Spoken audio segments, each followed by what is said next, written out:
안녕하세요. 저는 평범한 60대 남성 김재만이라고 합니다. 올해로 67이 되었고 작년까지만 해도 제가 이런 이야기를 누군가에게 털어놓게 될 줄은 꿈에도 몰랐습니다. 이 사람이 살다 보면 별의별 일을 다 겪는다고들 하죠. 나중에 웃어 넘길 수 있다고도 하고요. 그런데 제 이야기는 좀 다릅니다. 그럼 이제 천천히 처음부터 말씀드려 보겠습니다. 저는 한때 동네에서 제법 이름난 자동차 정비 공장 사장이었습니다. 30살에 시작해서 64까지 꼬박 30년이 넘는 세월을 기름밥 먹고 살았죠. 직원만 한때 15명이 넘었고 일대에서 우리 공장 모르는 사람이 없었어요. 그런 제게 자식이라고는 딸 하나뿐이었습니다. 아내가 몸이 약해 아이를 더 낳지 못했죠. 그래서 더 잘해줬습니다. 7년 전 우리 수진이가 처음 사위를 집에 데려온 날을 전 지금도 또렷이 기억합니다. 사위는 딸보다 3살이 많았고 보험사 차장이었습니다. 외모는 준수하고 말은 청산유수였죠. 처음 봤을 때부터 그랬습니다. 사위가 양손에 한가득 선물 보따리를 들고 와서는 현관에서부터 허리를 90도로 굽혔죠. 장인어른 처음 뵙겠습니다. 이성호라고 합니다. 제가 부족한 사람이지만 수진 씨를 평생 행복하게 해드리겠습니다. 전 아직 결혼 허락도 안 했는데 무슨 장인이냐며 속으로 언짢게 생각했지만 마누란 그 말 한마디에 그냥 넘어간 듯 했습니다. 여보, 사람 됨됨이가 보여요. 우리 딸이 남자 잘 만났네. 글쎄 좀 더 보자고. 말만 번지르르한 놈일지 또 누가 알아? 당신은 왜 그렇게 의심이 많아요? 보면 모르겠어요? 솔직히 저는 처음부터 어딘가 찜찜했습니다. 너무 매끄러웠거든요. 사람이 적당히 빈틈이 있어야 정이 가는 법인데 이 친구는 너무 완벽하게 보였습니다. 그러나 마누라가 워낙 좋아하니 저도 더 반대할 수가 없었죠. 결혼하고 1, 2년은 정말 괜찮았습니다. 명절마다 사위는 양손에 선물을 한가득 들고 처가에 왔습니다. 우리 공장에 들러 직원들에게도 음료수를 돌렸죠. 장인어른, 처가는 제가 다 책임지겠습니다. 걱정 마세요. 이 사람아, 자네 부모님부터 챙겨야지. 아닙니다, 장인어른. 아내의 부모님도 제 부모님이나 마찬가지예요. 제가 하고 싶은 일이니까 너무 걱정하지 마세요. 이렇게 말하는 사위의 등을 두드려주며 제가 사람을 잘못 봤다 싶었습니다. 마누라 말이 맞았구나. 저 친구 진국이구나 싶었죠. 그런데 결혼식이 끝난 뒤 그런 제 생각을 재고하게 된 일이 생겼어요. 사위가 신혼여행 다녀와서 우리 집에 인사를 왔는데 마누라가 부엌에서 과일을 깎고 전 거실에서 사위랑 단둘이 앉아 있었죠. 장인어른, 솔직히 말씀드려도 됩니까? 말해보게.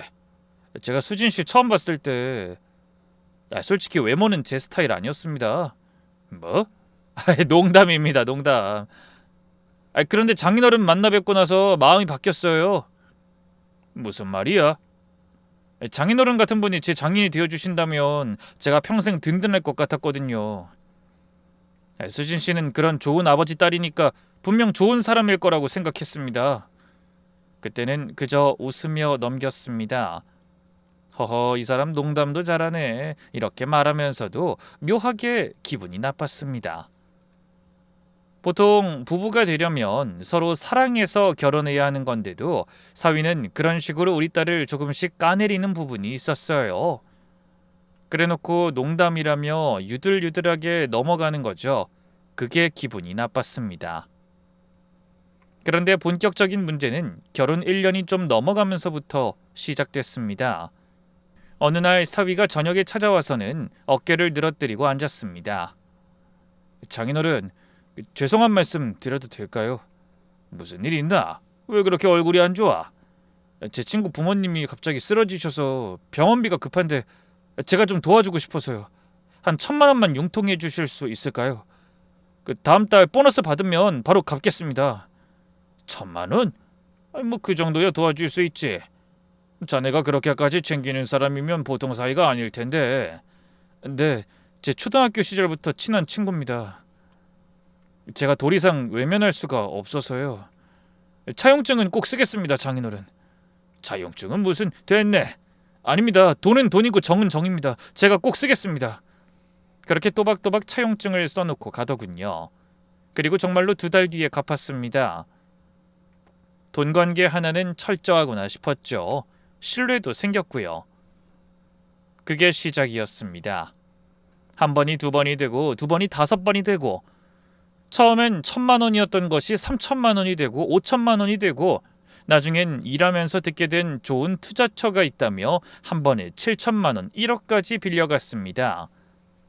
매번 차용증은 꼬박꼬박 썼고 처음 1~2번은 갚았지만 어느 순간부터는 갚는 게 아니라 또 빌리기 시작했습니다. 5년간 제가 사위에게 빌려준 돈은 모두 합쳐서 3억 5천만 원이었습니다. 적은 돈이 아니죠. 그러나 저는 그때 사위를 의심하지 않았습니다. 우리 딸 남편이고 차용증도 있고 무엇보다 제가 그 정도는 빌려줄 여유가 있었으니까요. 게다가 제가 사위에게 빚을 지어놓으면 사위가 우리 딸에게 잘할 거라는 속내도 있긴 했습니다. 그러던 어느 날, 그러니까 마누라가 암 진단을 받기 2~달 전쯤이었습니다. 사위가 또 찾아와서는 그 잘생긴 얼굴에 환한 미소를 지으며 그러더군요. 장인어른, 이번에 정말 좋은 기회가 있는데요. 이 사람아, 또 무슨 투자야. 아니, 이번엔 진짜 다릅니다. 제가 보험회사에서 일하다 보니 큰 부동산 정보가 들어오거든요. 잠깐. 네? 전 그날 처음으로 사위 말을 끊었습니다. 내가 자네한테 빌려준 돈이 지금까지 얼마인진 아나?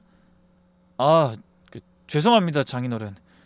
제가 다음 달부터 본격적으로... 아니, 그게 아니라 자네 그렇게 돈이 항상 쪼들리면 살림은 어떻게 돌아가는가? 그게 사실 제가 생각이 좀 있어서요. 더 큰 집으로 옮기려고 무리해서. 그날은 그냥 1,000만 원만 더 빌려주고 돌려보냈습니다. 그게 사위에게 빌려준 마지막 돈이 됐죠. 왜냐하면 그 2달 뒤에 마누라가 췌장암 판정을 받았기 때문입니다. 아내는 저보다 5살 아래였는데 그 소식을 들은 날 저녁, 저는 공장 사무실에 혼자 앉아 1시간을 멍하니 있었습니다. 아내가 영원히 살 거라고 생각하진 않았지만 이런 식으로 끝을 예고할 줄은 몰랐거든요. 정말 일이 손에 잡히지 않는다는 말을 그날 정확하게 알았어요. 그래서 그날 하루는 쉬었습니다. 그리고 아내를 보러 갔죠. 아픈 아내의 모습을 목격한 순간 저는 그 자리에서 결심했습니다. 이제 그만하자. 마누라 옆에 있어주는 게 먼저다.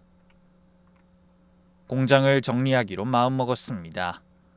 저도 이제 연금 타먹을 나이고 무엇보다 아내는 수발이 필요한 사람이었습니다. 그래서 일하는 딸 대신 제가 아내를 직접 보기로 했어요. 다짐한 다음 날부터 정리에 들어갔습니다. 제게 공장을 이어받을 자식이 있었다면 물려줬겠지만 하나 있는 딸은 정비와는 관련이 먼 간호사였습니다. 그래서 딸에게 묻지도 않고 공장은 아는 지인에게 넘겼죠. 처음에는 폐업하려고 했는데 워낙 잘 되던 곳이라 지인이 꽤 많은 금액을 주며 공장을 넘기라고 하더군요. 그렇게 공장을 넘겼지만 제가 그동안 노후를 위해 사둔 상가 건물 2채와 시 외곽의 땅덩이 하나는 그대로 남겨뒀습니다.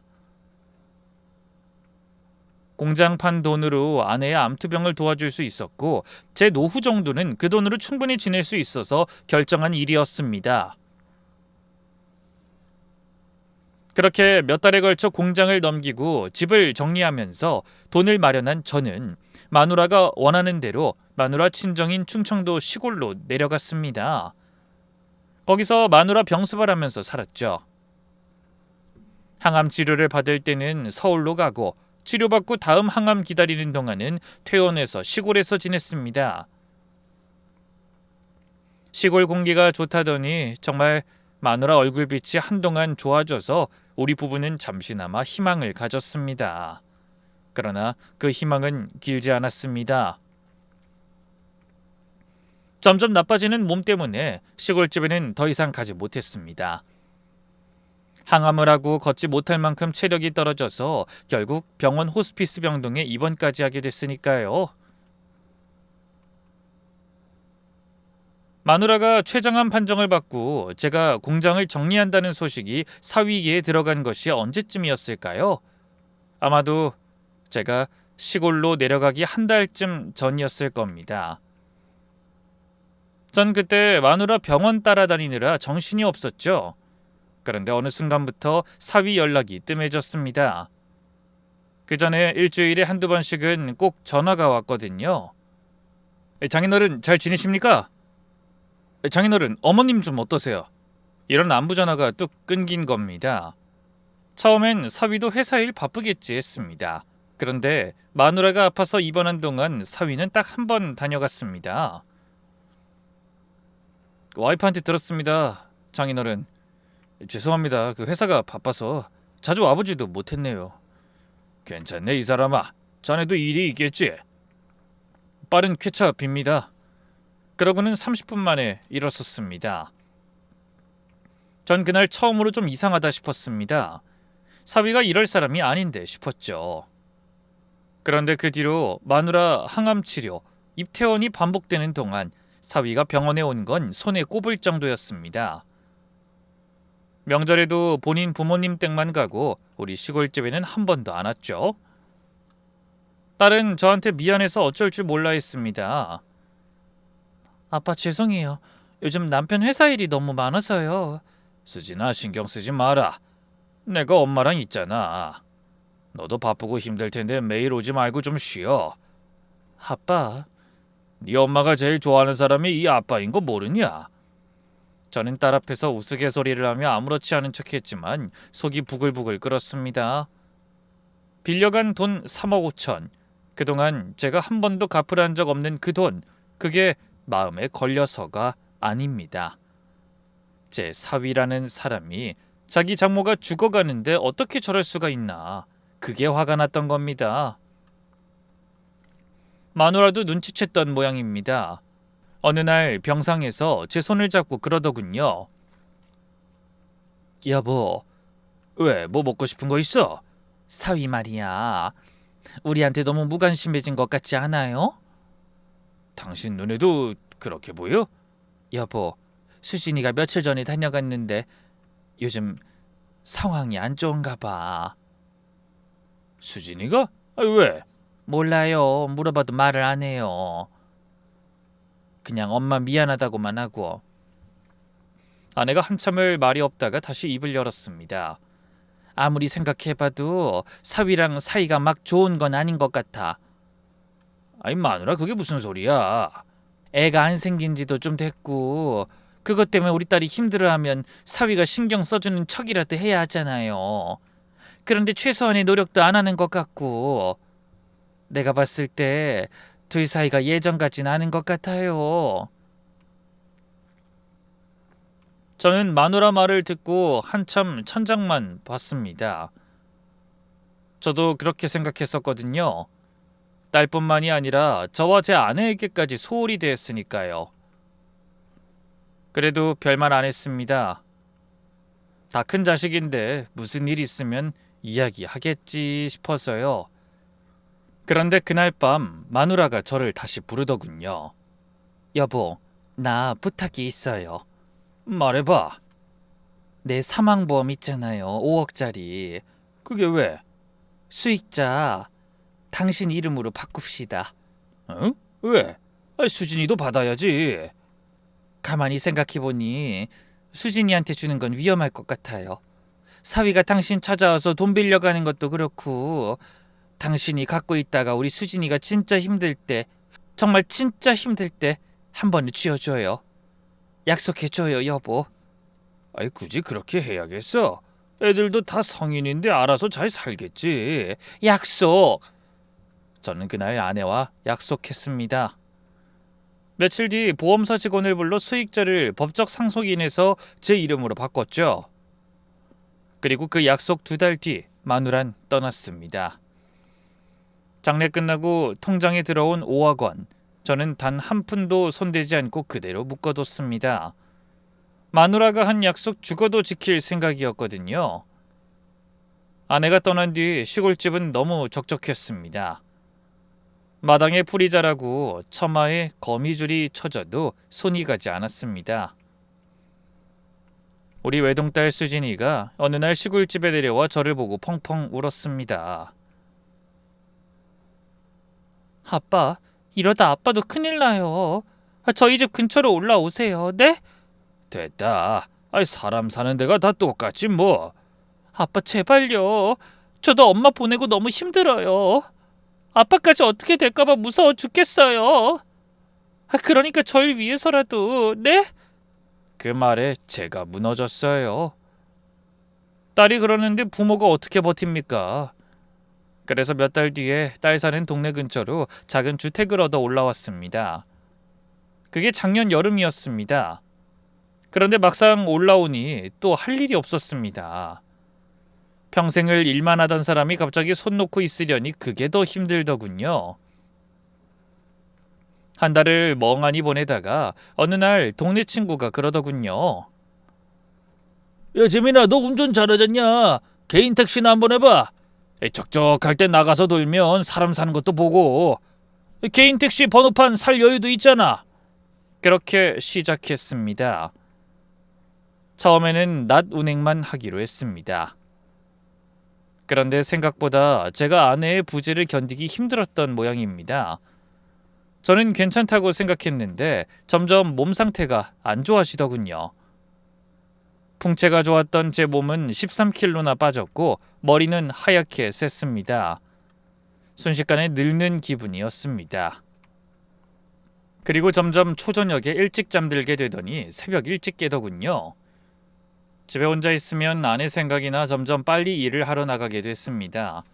그리고 일찍 들어와 일찍 잠에 들곤 했죠. 그래서 새벽 5시에 항상 출근하는 게 버릇이 됐습니다.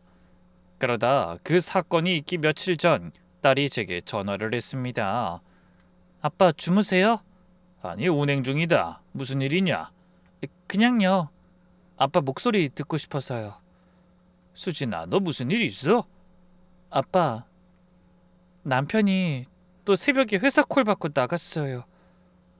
요즘 너무 자주 그래요. 회사 일이 그리 많으냐? 아니 보험회사 다닌다고 하지 않았어?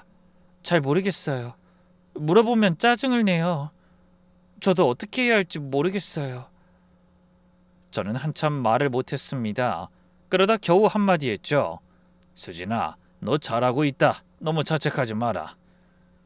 전화를 끊고 한참을 갓길에 차를 세워뒀습니다. 그날 밤 따라 제 손이 자꾸 떨렸습니다. 제가 딸 동네로 이사와서 택시를 시작한 지 2달 됐을 때였습니다.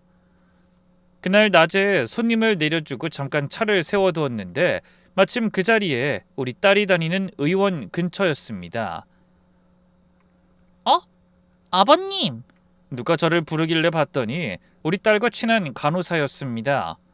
이름은 바로 생각나지 않았지만 결혼식 때도 봤고 딸이 결혼 전 본가에 있을 때 자주 놀러왔던 사이라 잘 기억하고 있었습니다. 아이고 미라씨 오랜만이네.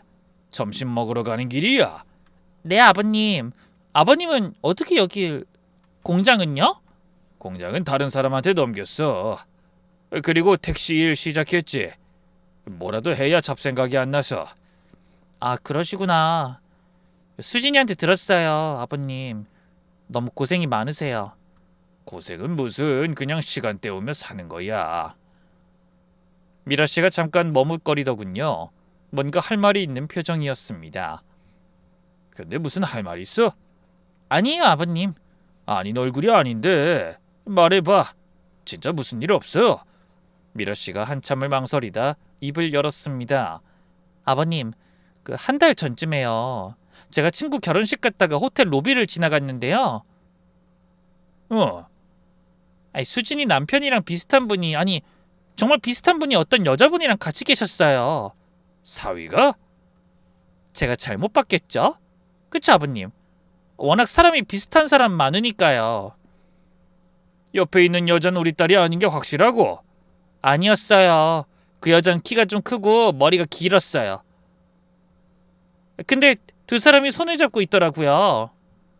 저는 그 자리에서 다리에 힘이 풀리는 줄 알았습니다. 그러나 미라 씨 앞에서 티를 낼 수가 없었죠. 잘못 본 건 아니고 우리 사위가 키가 좀 크고 잘생긴 편이라 비슷한 사람 많아요. 그쵸, 아버님? 제가 괜한 말씀 드렸네요. 이 얘기는 일단 우리 수진이한테는 하지 마. 괜히 마음 쓰일까봐 걱정되네. 네, 아버님, 당연하죠. 너무 찝찝한 마음이 들었습니다.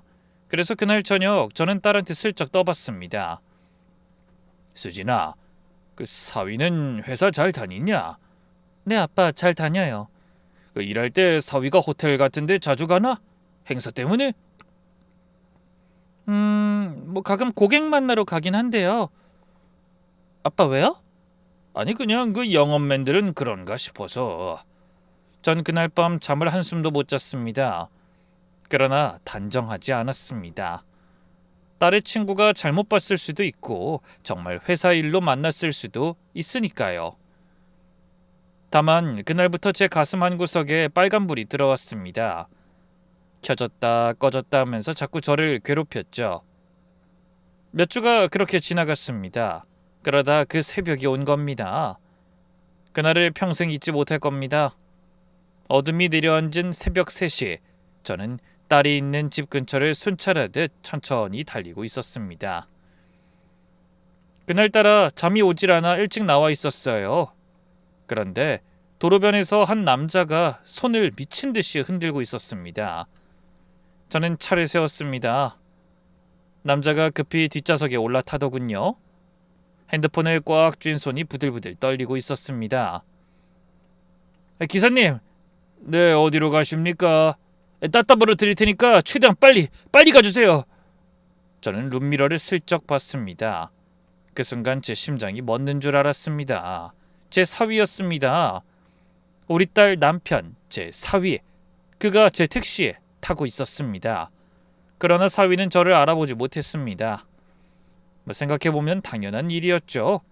13kg나 빠졌고 마스크를 쓰고 있었으니 아내가 죽은 뒤로 절 찾아오지 않은 사위가 저의 달라진 모습을 알아보지 못할 수밖에요. 게다가 새벽이라 차 안은 어두웠고 무엇보다 그 인간은 지금 정신이 반쯤 나가 있었습니다. 저는 떨리는 손으로 핸들을 잡고 출발했습니다. 그리고 사위는 누군가와 미친 듯이 통화를 하고 있었습니다. 자기야, 진정해. 내가 거의 다 도착했어. 저는 숨을 죽였습니다. 도대체 오늘 무슨 일이 있었던 거야? 아니, 널 탓하려는 게 아니라 속상해서 그러지. 그래서 애는 열 좀 떨어졌어? 해열제는 언제 먹였는데? 일단 기다려, 내가 갈 테니까. 저는 핸들을 꽉 쥐었습니다. 손이 부들부들 떨렸습니다. 그러나 백미러 속 제 얼굴은 마스크 때문에 무표정해 보였죠. 여러분, 제가 그 순간 왜 그 인간을 알아보고도 모른 척했는지 아십니까? 그 인간 멱살을 잡고 차를 세워서 따져 물어도 시원찮을 판인데 왜 그랬을까요? 사위가 자기라고 말한 여자가 우리 딸이 아니라는 건 확실했거든요. 자기라 불린 사람에게는 애가 있는 모양인데 저희 딸은 애를 낳은 적이 없으니까요.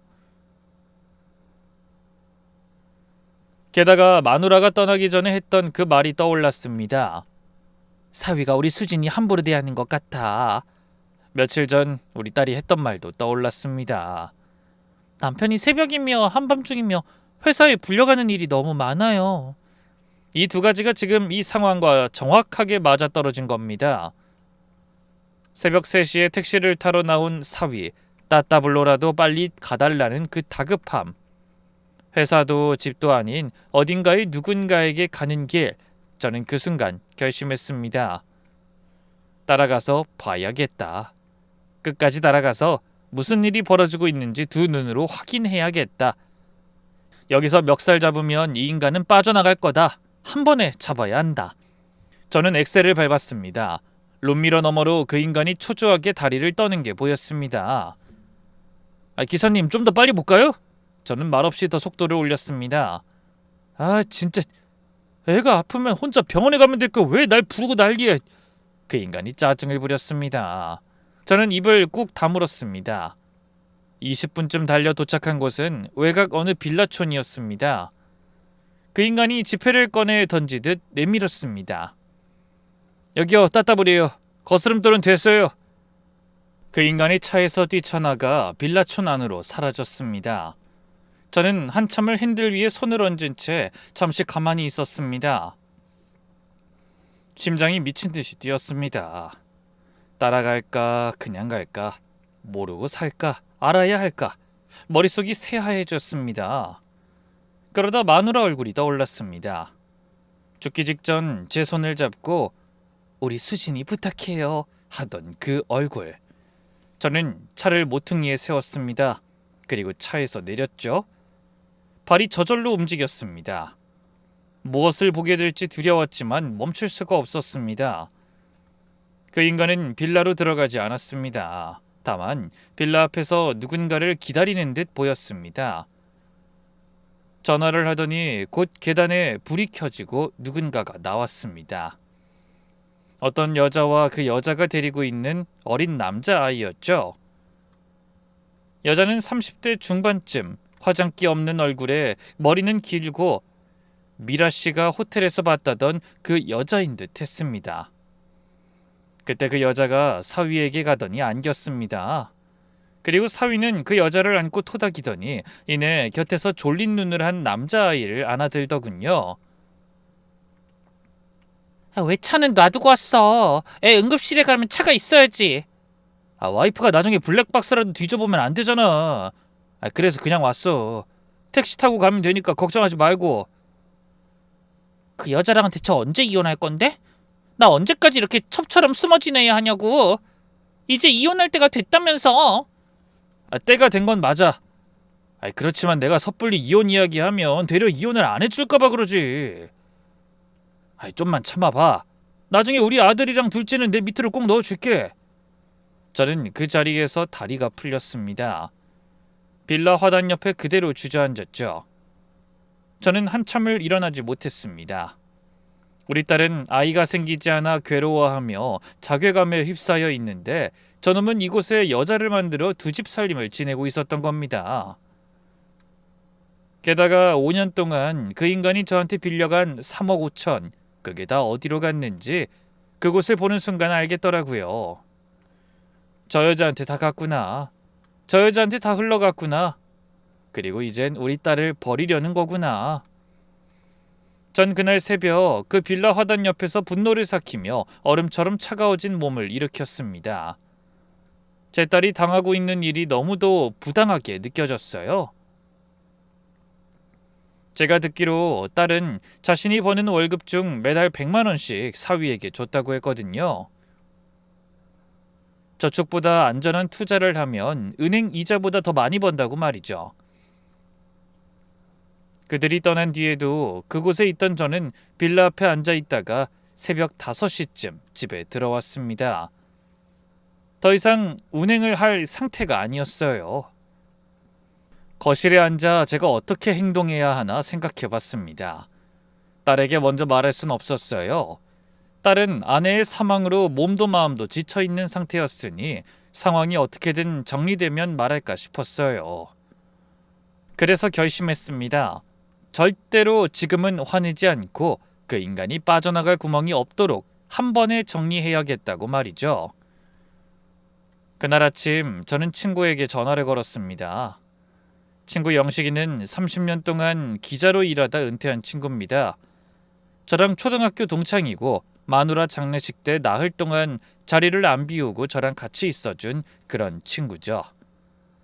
이 일은 그의 도움이 없으면 해결할 수 없을 문제였어요.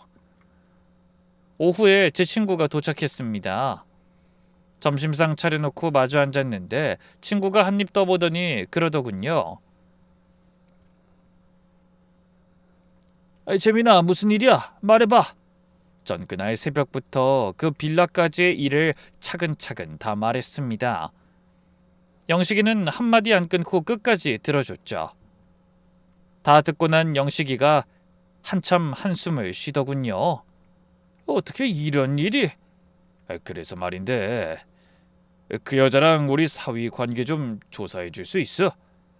너 기자로 일하면서 주변 사람들 이야기도 잘 묻고 잘 찾아내고 했잖아. 알았어. 일단 등기부터 떼고 그 여자 주변부터 한번 조용히 알아볼게. 고맙다. 고맙긴 친구 좋다는 게 이럴 때지. 내가 알아봐 줄 때까지 아무것도 하지 마. 섣불리 건드리면 터져서 손도 못 대는 상황이 생길 수도 있어. 친구가 그러면서 한마디 더 했습니다. 그리고 재민아, 너 그 사위 새끼한테 빌려준 돈 차용증 있다 그랬지? 있지, 다 있어. 잘 보관해라. 그게 결정타가 될지도 모르니까. 무슨 말이야? 외도로 이혼시키는 건 생각보다 그놈한테 타격이 없을 거야. 그러니까 외도 따로 돈 따로 가는 거야. 이혼하고 돈 생기면 그놈 좋은 일만 하는 거지만 이혼하고 돈 생겼을 때 그 돈을 몽땅 빚 상환에 쓰라고 하면 아주 제대로 열받겠지. 그 인간이 저한테 신뢰를 준답시고 차용증을 매번 써준 게 결국 그 인간 발목을 잡게 된 거죠. 이게 바로 천벌이 시작된 순간이었습니다. 일주일 뒤 영식이가 자료 한 뭉치를 들고 왔습니다. 사진엔 그 여자가 가방에 현금을 가득 넣어둔 사진이 찍혀 있었습니다. 채만아, 앉아봐. 이거 보면 뒷목 잡을 거야. 말해봐. 그 여자, 그 박혜리, 너희 사위 내연녀. 응. 이 여자 카드 대출 2장에 신용대출 3군데 합쳐서 1억 5천. 그리고 이게 진짠데. 영식이가 종이 한 장을 더 내밀었습니다. 불법 사채 2군데서 합쳐 1억. 다 합치면 이 빚이 2억 5천이야. 자기 명의로. 2억 5천? 그래. 한 달 이자만 따져도 어마어마하게 나가는 사채야.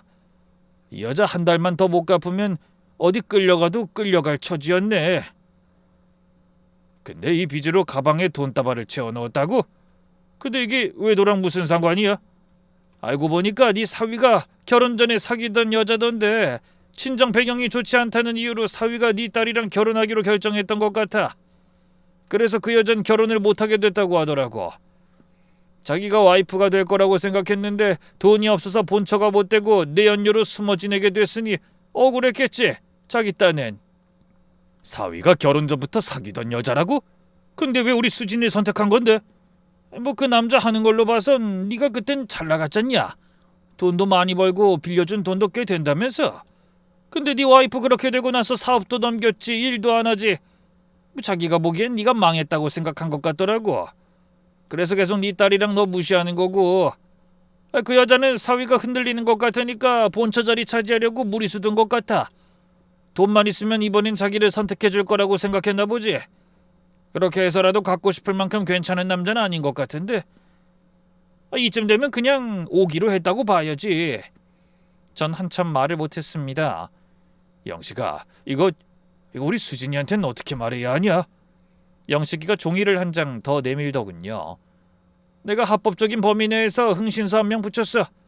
한 달간 그 인간 미행하라고. 그 여자랑 내연 관계인 걸 증명할 사진도 수두룩이고 무엇보다 그 여자 아들이 자네 사위를 아빠라고 부른다니 말 다 한 거지. 혼외자까지 있으면 무조건이야. 그놈이 일주일에 몇 번이나 회사 콜이 왔다고 핑계대고 집 나가서 그 여자 집에 가는 거야. 너희 딸한테는 매번 회사 일이라고 둘러댔지. 이번에 간 것도 알아보니까 그 혼외자가 열이 나서 그랬다는데. 이런 미친. 그리고 재만아. 왜? 네 딸이 매월 저축한다고 네 사위에게 한 달에 100만 원씩 준 돈 있지? 그것도 다 그 여자 통장으로 가는 것 같다. 전 그 자리에서 주먹으로 식탁을 내리쳤습니다. 이 죽일 놈! 이 천벌받을 놈! 우리 수진이는 그것도 모르고 나중에 돈 모아서 큰 집으로 이사 가겠다고.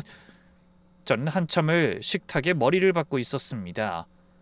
영식이가 제 어깨를 두드려줬죠. 그리고 이 인간들 완전히 작정했어. 곧 자네 딸한테 이혼 이야기할 것 같아. 친구가 그렇게 이야기하며 사진을 한 장 더 보여줬습니다. 바로 사위와 내연녀의 이름이 적힌 청첩장이었습니다. 게다가 웨딩홀도 한 차례 다녀온 사진이 있더군요. 미친년 놈들! 전 그날 결심했습니다. 이 인간한테 줄 자비는 단 한 푼도 없다. 저는 딸아이에게 이 모든 사실을 알리기로 했습니다. 딸을 이혼시키려고요. 딸을 어떻게 설득시킬지 그것이 가장 큰 문제였죠. 그 주 토요일 점심, 딸이 친정에 왔습니다. 저는 식탁에 앉혀놓고 따뜻한 차를 한 잔 내줬죠. 수진아, 네 아빠. 오늘 아빠가 너한테 보여줄 게 좀 있다. 보고 나서 좀 충격이겠지만 그래도 외면하지 말고 다 보고 앞으로 어떻게 해야 할지 결정하거라. 뭔데 그렇게 거창하게 말씀하세요? 사람 무섭게. 저는 식탁 위에 봉투 하나를 올려놨습니다. 딸이 의아한 얼굴로 봉투를 열더군요. 안에 든 것은 빌라 출입 영상 캡처 사진과 청첩장까지 있었습니다. 내연녀와 사위가 다정하게 찍은 사진도 있었고요. 수진이 손이 떨리기 시작했습니다. 아빠, 이게 뭐예요? 수진아, 이게 뭐예요 아빠? 이거 누구예요? 보면 모르겠냐 수진아. 아니야 아빠, 아니야. 네 남편이다. 네 남편 이성호가 맞아. 아빠 거짓말이지? 응? 거짓말이지? 수진아.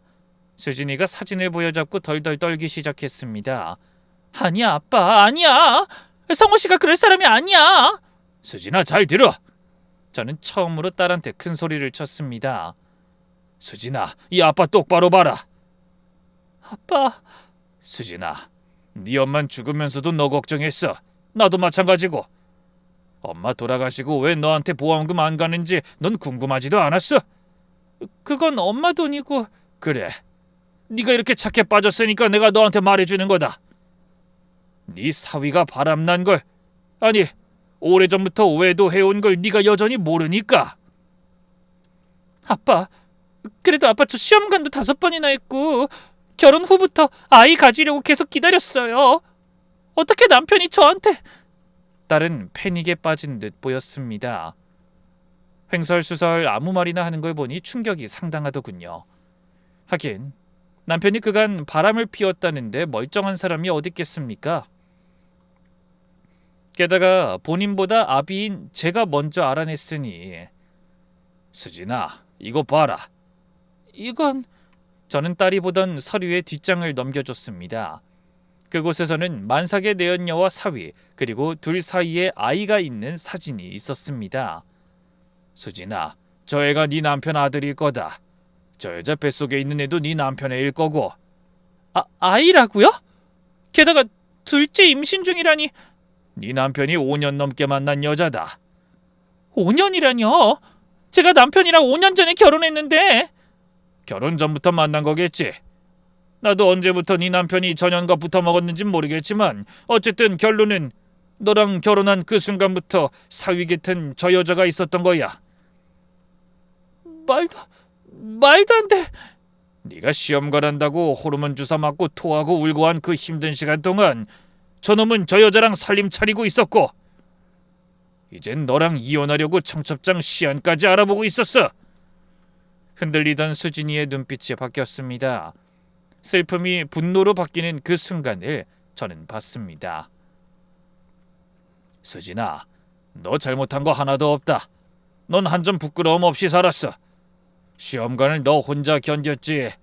시어머니 시집살이도 너 혼자 견뎠지. 네 월급도 꾸준히 네 남편한테 줄 때도 넌 한 번도 의심 안 했지. 넌 끝까지 남편에게 헌신했던 좋은 아내야. 근데 저놈은 너를 이미 버렸어. 그런 놈한테 네가 여전히 헌신해야 할 필요가 있니? 아빠, 깨진 그릇에 물을 담으면 언젠가 줄줄 새고 또다시 깨지기 마련이다. 그러니 미련 접고 저놈이랑 이혼해. 난 무엇보다 네가 소중해. 네가 이렇게 살면 죽은 네 엄마가 마음 편히 저 세상 가겠냐?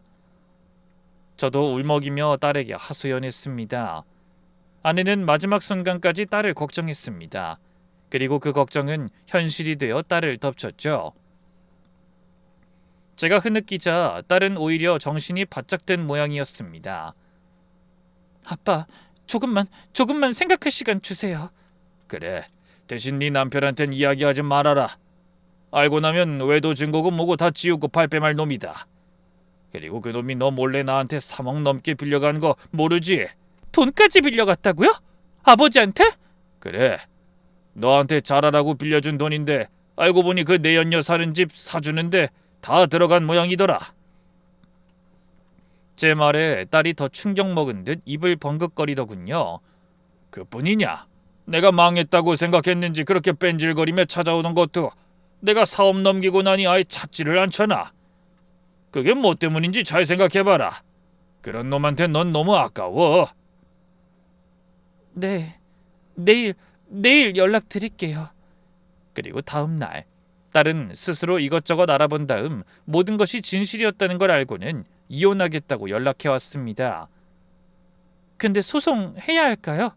아니, 합의 이혼으로 하자. 우리 쪽 증거가 워낙 강력하니 해주겠다는 대로 다 해주겠지. 솔직히 소송에도 별 상관은 없지만 시간도 오래 걸리고 힘들 것 같으니까 말이지. 대신 조건은 재산 분할과 위자료를 바로 지급해주는 걸로 하고. 하긴 그쪽에 유책 사유가 있으니 소송까진 가기 싫겠네요. 딸은 고개를 끄덕이며 그 다음날 저녁 저를 식사 자리에 초대했습니다. 사위에게는 아버지하고 시간 보낸 것도 오랜만인데 식사하자고 말했다고 하더군요. 식사 자리에서 사위에게 이혼을 요구하려고 했는데 그놈은 이번에도 아주 늦게 집에 왔더군요. 그때 저는 작은 방에서 쉬고 있었습니다. 사위놈은 제가 집에 있는 것도 모르는 모양이더군요. 왜 이렇게 늦었어? 오늘 아빠랑 식사할 거니까 일찍 오라고 했잖아. 일이 있는데 어떻게 일찍 와? 넌 말도 안 되는 소리라냐? 그게 진짜 일이 맞아? 딸이 봉투를 탁자 위에 던지는 소리가 났습니다. 그 인간이 무심코 봉투를 열다가 그대로 굳었죠. 자신의 외도 정황이 찍힌 사진이었으니까요. 야, 너 이제 사람 뒷조사도 해? 와, 얌전하게 생겨서 이딴 짓을. 오빠가 왜 화를 내? 화를 내야 하는 건 내 쪽이지.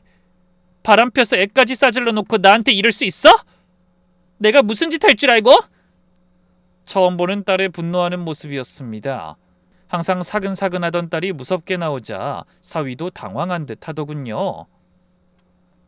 아니, 사실 확인도 안 해보고 이러는 거 아니라고 하는 거지. 이 여자랑 내가 무슨 사이라고. 박혜리 씨, 나랑 결혼 전부터 만났다며? 그건 그냥 아는 사람이고. 아는 사람 사이에서 이런 사진이 나와? 임신한 그 여자 배 만지고 껴안고 애도 있고 게다가 청첩장 시안까지 만들어놨잖아. 나는 결혼 기간 내내 당신한테 속았던 거야. 이런 내가 여전히 얌전할 수 있겠어? 어떤 여자가 남편이 바람 폈다는데 가만히 있냐고? 그래서 어쩌라고? 내가 뭘 할 수 있는데? 이혼해. 다만 내가 원하는 조건으로. 네가 원하는 조건이 뭔데? 정신적 위자료는 2억, 재산 분할은 따로. 지금 살고 있는 집 넘기면 위자료 없는 걸로 해줄게. 야, 이 집이 얼마짜린데 이걸 넘겨? 미쳤어? 그냥 이혼 안 하고 말지. 이거 안 찍으면 내일 바로 소송 들어가. 외도 증거가 이만큼 있으면 당신은 더 큰 거 물어내야 해. 내가 변호사도 안 만나고 이런 짓 하는 건 줄 알아? 뭘 모르는 건 당신이잖아. 조용하니 사위가 아무 말도 못하고 있었습니다. 저는 작은 방 방문을 살짝 열어 밖을 봤습니다. 사위의 등이 보이더군요. 시간 끌수록 당신이 더 손해야. 알아? 소송하고 싶으면 그렇게 해. 솔직히 소송하는 게 나한테 더 유리한 건 알지? 그거 하면 당신은 물론이고 그 상간녀한테도 위자료 청구할 거야. 당신 퇴직금, 숨겨둔 재산, 나한테서 매달 꼬박꼬박 가져간 100만 원도 다 돌려받을 거야. 당신이 나 속인 게 우리 결혼 기간이랑 똑같잖아. 그 기간만큼 다 환산해서 돌려받을 거야. 너 왜 이렇게 적극적으로 이혼하려고 하는 거야? 너 뭐 있지? 내가 시험관 5번 할 때 당신이 그 여자랑 신혼집 알아보러 다닌 거 말하는 거야? 아님 내가 호르몬 부작용으로 응급실 갔을 때 당신이 안 온 거 말하는 거야?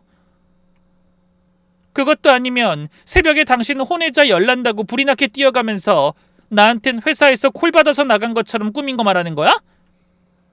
사위가 아무 말도 못하고 조용해지더군요. 이제껏 살아온 정 때문에 지금 합의해 주려는 거야. 그 집에도 애가 둘이니까. 싫으면 관둬. 그럼 나도 끝까지 가면 되니까. 소송 가면 내가 제시한 거 정도로는 안 끝나는 거 알지? 내 변호사가 외도와 혼외자 때문에 재산 분할에 유리하다고 했거든. 위자료도 엄청 더 받을 수 있다고 했고 상간녀한테도 위자료 청구할 수 있고. 그 인간이 잠시 생각하는 듯 하더군요. 잔머리를 열심히 굴리는 모양이었습니다. 위자료로 줄 돈이 더 클지 이혼하고 상간녀가 주는 돈이 더 클지 그걸 생각하는 모양이었습니다. 그때 딸이 말했습니다. 청첩장 시안 만든 거, 예식장 다녀온 거 다 나랑 이혼할 거 생각해두고 한 짓이잖아. 이혼하면 바로 결혼식 하려고. 그런 주제 뭘 망설여. 당신이야말로 나 몰래 뭐 저지른 거 있어? 그래서 이렇게 머뭇거리는 거야? 뭔데? 내가 모르는 비밀이 또 뭐가 있는데? 그런 거 없어. 도장 찍으면 되잖아. 사위가 결국 도장을 찍었습니다. 외도 증거가 너무 명백해서 시간을 끌어봐야 본인만 더 손해라는 걸 그 인간도 알았던 거죠. 사위가 이혼 도장을 찍고 일주일 뒤 저는 변호사 사무실에 갔습니다. 변호사님. 네 어르신. 제가 사위한테 빌려준 돈 3억 5천 차용증 다 있습니다. 이거 다 받아낼 수 있습니까? 어르신, 차용증이 명백하면 100% 받습니다. 외도 이혼이랑은 별개 건이거든요. 이건 어르신 개인 채권이에요. 그럼 딸 이혼 판결 나면 바로 소송 들어가 주세요. 알겠습니다 어르신. 그 합의로 이혼하는 거고 둘 사이에 자식이 없어서 3개월 내에 이혼이 확정될 겁니다. 이혼되면 바로 소송 들어가겠습니다. 그리고 딸이 이혼하고 위자료로 신혼집을 받은 지 한 달 만에 제 소장이 그 인간 앞으로 날아갔습니다. 그 인간이 충격을 받고 우리 집에 찾아왔죠. 아버님! 누가 자네 아버님이야? 자네 우리 딸이랑 이혼했잖아. 이거 너무하신 거 아닙니까? 뭐가 너무하다는 건가? 이혼은 이혼이고 그 돈은 제가 천천히 갚으려고 했습니다. 천천히? 자네 그 돈 빌려간 게 길게는 5년, 짧게는 2년이 넘었어. 그동안 천천히라도 갚을 생각이 있었으면 한 푼이라도 갚았겠지. 아버님!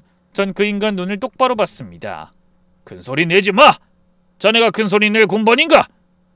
자네가 그 돈 어디다 썼는지 내가 아직도 모를 줄 알아? 우리 딸 때문에 빌려줬더니 상간녀한테 갖다 바쳐. 게다가 우리 딸을 배신하고 자식까지 둘이나 싸지르고. 그건 뭐? 말해봐! 뭐라고 짓거리는지 한번 보자. 저는 그 자리에서 식탁을 주먹으로 내리쳤습니다. 그 인간이 움찔하더군요. 양심도 없고 도덕도 윤리도 없는 천하의 몹쓸 놈 같으니라고. 제가 지금은 그만한 돈이 없습니다. 아시잖아요. 이혼하면서 집 넘기고 돈 한 푼 없이 쫓겨났어요. 돈이 왜 없나? 그 여자 집에 갖다 바친 게 얼만데? 내 딸이 너한테 준 게 얼만데? 없으면 만들어서라도 갖고 와야지. 아니 그 큰 돈을 갑자기 다 갚으라고 하면 그래서 어쩌라고? 이혼할 땐 이 돈 갚아야 한다는 생각 못했어? 그때 상황 조건에 넣은 특약 기억 안 나? 내 딸과 혼인관계가 해소되면 즉시 상환해야 한다고. 이제 사위도 아닌 사람인데 내가 뭐하러 봐줘야 하나? 봐주는 게 아니라 천천히 갚도록 해주시면. 자네 그 차용증 매번 나한테 써준 거 그게 자네 무덤판 거야. 변호사가 그러더라. 처음부터 갚을 생각 없이 빌렸으면 사기죄 걸린다고. 잘 생각해봐. 사기죄. 자네 인생에 추가하고 싶나? 안 갚는다는 게 아닙니다. 그냥 시간을 좀 더 달라는. 법원에서 보낸 소장 받았지. 거기 쓰인 대로 해. 더 길게 쓰면 자네만 손해야. 사기죄로 형사고소까지 들어가면 자네 진짜 콩밥 먹을 테니까. 없으면 자네가 내 연녀랑 사는 집이라도 팔어. 내 돈 다 거기 들어갔다면서? 그 인간이 비틀거리며 일어섰습니다. 그러고는 한참을 우리 집 현관 앞에 서 있다가 그냥 갔죠. 그 인간이 참 간사한 게 딸과 이혼할 때도 차용증 이야기는 한 푼도 안 꺼냈더군요. 차용증 이야기하면 자기한테 불리할 거라고 생각했나 보더군요. 미리 딸한테 말해둬서 다행이었죠. 6개월 뒤 어느 일요일 오후 그 인간이 우리 집을 찾아왔습니다. 차용증에 있는 돈을 갚겠다고 찾아왔더군요. 우리 딸도 마침 와 있을 때였죠. 벨이 울려서 문을 열어주니 그 인간이 정장을 입고 서 있더군요. 표정에는 이제 눈곱만큼의 배려도 보이지 않았습니다. 거실에 마주 앉았습니다. 사위가 제게 빌려간 돈을 모두 보냈습니다. 전 그걸 확인했고요. 알고 보니 내연녀와 살던 빌라집을 담보로 돈을 빌리고 퇴직금도 사정해서 미리 받고 투자금도 다 뺀 모양이었습니다. 빌린 돈도 다 갚았고요. 이혼도 했고요. 이젠 정말 끝났으니 앞으로 저와 제 와이프한테 연락하지 마세요. 이혼 판결 나고 바로 결혼식과 혼인신고를 한 사위가 저와 딸을 보며 무례한 표정으로 말하더군요. 전 웃으면서 그제야 서류 봉투를 사위에게 전했습니다. 이걸 주고 싶어서 그렇게 기다렸어요. 사위가 재혼하기만을. 그 인간이 의아한 표정으로 서류를 펼쳤습니다. 첫 장은 박혜리의 카드 대출, 신용대출 내역 합쳐서 1억 5천. 그리고 두 번째 장은 박혜리의 불법 사채 차용증 합쳐서 1억. 그 인간 얼굴이 새하얗게 변하더군요. 이게 우리 딸이랑 이혼해줘서 너무 고맙네. 자네한테 주는 선물이야. 자네도 이제 알아야지. 재혼한 자네 아내가 어떤 사람인지. 사채 대출 2억 5천? 내가 망하는 줄 알고 그쪽 여자로 갈아탄 거지. 하긴 아내가 사업으로 2억 넘게 벌었다고 하면 눈이 돌아갔겠지. 그 인간이 그 자리에서 서류를 떨어뜨렸습니다. 손이 부들부들 떨리더군요. 이게 진짜라고? 그거야 가서 물어보면 될 일이고. 아, 우리 수진이한테도 선물 하나 있어. 자, 열어봐. 저는 제 옆에 앉아있던 딸에게 두 번째 봉투를 꺼냈습니다. 네 엄마가 죽기 전에 너한테 주라고 한 게 있다. 뭔데요? 수진이가 봉투를 열었습니다. 그러고는 안에 있던 통장을 펼쳤죠. 잔액을 본 수진이의 손이 떨리기 시작했습니다. 아빠, 이거 무슨 돈이에요? 네 엄마 사망보험금 5억이다. 엄마가 너 진짜 힘들 때 쥐어주라고 했어. 이혼하고 힘들지? 내가 주는 선물이라고 생각해라. 안 돼요. 이건 아빠 노후자금이잖아요. 옆에서 보고 있던 그 인간이 그 통장 잔액을 보더니 눈빛이 흔들리기 시작했습니다. 잠깐만요. 그 보험금이 원래 법적 상속인이면 수진이도 받았어야. 그래, 원래는 법적 상속인이었지. 근데 네 장모가 죽기 전에 내 이름으로 바꿨다. 왜인 줄 아냐? 네가 그렇게 우리 수진이 함부로 대할 줄 알았던 거지. 외도까지는 몰랐어. 근데 너 우리 마누라 죽기 전에 병원도 안 와보고 수진이 힘들게 했지. 그걸 우리 와이프가 몰랐다고 생각하나? 왜? 5억 보니까 눈이 돌아. 저는 거기서 멈추지 않았습니다. 마지막 카드를 꺼냈죠. 상가 건물 두 채에 등기부 등본, 시외곽 토지 등기부 등본 합쳐서 시가 약 22억이었습니다. 그 인간이 그 서류를 보고 그 자리에서 굳었습니다. 입이 벌어진 채로 한참을 말을 못했죠. 전 일부러 사위를 무시하고 딸에게 다정한 목소리로 말했습니다. 아빠 노후자금은 걱정 마라. 난 공장 넘기면서 받은 돈도 아직 많고 이 부동산에서 나오는 임대 수익료로도 충분히 살 수 있어. 택시는 그냥 시간 때우고 딴 생각 안 하려고 하는 거야. 그리고 네가 이제 하나뿐인 내 가족이니까 이 건물하고 땅은 공동 명의로 하자. 너한테 반 넘겨주는 거야. 사위놈 눈이 뒤집히더니 그 자리에서 일어나 식탁을 내리치더군요. 그게 무슨 건물이라니. 난 그런 이야기 못 들었어. 왜? 알았으면 뭐. 그거 빌미로 또 우리 딸 계속 묶어두고 괴롭히려고? 아이, 괴롭히다뇨. 이혼은 무효예요. 어떻게 이런 걸 속이실 수 있습니까? 사위는 절 보고 버럭 소리를 지르더니 딸아이에게 말하더군요. 야, 수진아, 너도 이거 알았어? 어떻게 이런 걸 숨겨? 내가 알았다면 당연히 널 선택하지. 왜 그 여자를 선택하겠어? 내가 그 여자 정리할게. 뭐 애는 어쩔 수 없지만 너도 어차피 애도 안 생기는데 우리 애라고 생각하고 키우면. 전 그 인간을 빤히 보고 어이가 없어서 헛웃음이 났습니다. 이놈 봐라. 부동산 보더니 눈깔이 도네. 그래서 뭐? 돈에 미쳐가지고. 아버님 이러실 순 없어요. 네가 우리 수진이한테 끝까지 의리를 지켰으면 이거 다 너한테도 갈 수 있는 거였어. 하나뿐인 딸인데 내 재산이 다 딸에게 갔겠지. 누구한테 갔겠나? 근데 자네가 먼저 우리 수진이 버렸지. 결혼기간 내내 상간녀 끼고 살면서 자네 장모 죽어가는데 병원 한 번을 제대로 안 왔지. 아버님, 이건 네가 자초한 거야. 엎보라고. 그 인간이 거실 바닥에 그대로 주저앉았습니다. 머리를 쥐어뜯더군요. 전 그 인간을 일으켜 세웠습니다. 그리고 현관 쪽으로 슬슬 밀었죠. 이제 그만 가라. 우리 딸 찾지 말고. 아버님, 잠깐만요. 가. 한 번만. 저는 그 인간을 현관 밖으로 밀어내고 문을 닫았습니다. 그 인간이 한참을 문 앞에서 두드리고 소리치다가 결국 갔습니다. 딸은 이혼 전보다 더 충격받은 얼굴이었습니다. 자신에게 거액이 생겼다는 걸 알고 다시 잘해보자고 말하는 사위놈을 보며 자신의 결혼이 사랑만으로 이뤄진 게 아니라는 걸 알게 됐으니까요. 사위놈은 여기서 나가자마자 재혼한 상간녀부터 찾았다고 합니다. 상간녀의 빚 때문에 싸우고 이혼은 무효라며 난리가 났다더군요. 혹시나 그놈이 또 우리 딸을 꼬여낼까봐 친구에게 돈 좀 주고 부탁했습니다. 한 3개월만 저놈이 우리 딸한테 무슨 짓 하는지 지켜봐달라고요. 그랬더니 가져온 소식에 헛웃음만 났어요. 상간녀는 절대 이혼 못한다고 난리가 났고 사위놈은 이혼하고 싶어서 난리가 났답니다. 그런데 어차피 이혼해도 상간녀 아이들에게 양육비를 줘야 했으니 이도저도 못하고 손해 안 보려고 망설이다가 결국은 그 여자 빚 일부를 떠안고 신용불량 상태가 됐답니다. 게다가 불법 사채 때문에 집까지 빚쟁이들이 찾아오니 결국 담보로 대출받았던 집을 팔아 대출금 갚고 남은 돈으로 불법 사채를 일부 갚고 월세 내는 투룸으로 이사를 했다고 하더군요.